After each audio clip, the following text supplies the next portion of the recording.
Vacation પૂરું થઈ ગયું. તમે વેકેશનમાં ઘરે નખ કાપ્યા હતા? કોને કોને કાપ્યા હતા?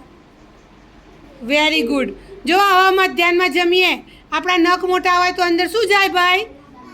કચરો જાય, એટલે ખાવામાં જાય. ચલો બધા નખ બતાવો તો દીદીને. અને જેને નખ હોય એને કાપી નાખો. નખ ચેક કરાવો. જો કશું ના થાય. જો આરતી નખ કપાવો તો જો બેટા જોજે. હા, નખ ચેક કરજે બરાબર, બંને હાથના. હા, જેના નખ મોટા હોય એને નખ કાપી નાખજો. યશવી, આમાં આંગળી રાખો બેટા, પોળી. હા, નખ કોઈ દિવસ મોટા રાખવાના નહીં. નખ ચેક કરી દો. પછી બધાને કાન ચેક કરાવું છું.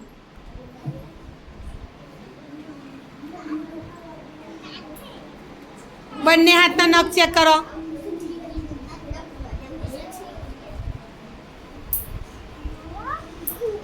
સિદ્ધાર્થ તાર નખ બતાજ, મને બે હાથ બતાજ બેટા.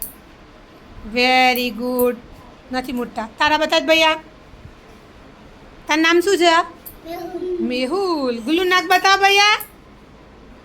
નથી ભાઈ. કોને નખ કાપ્યા બેટા?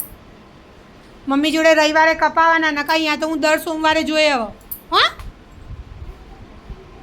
કોઈના નખ મોટા રાખવાના.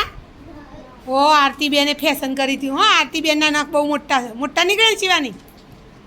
કોઈએ નખ રાખવાના નહીં.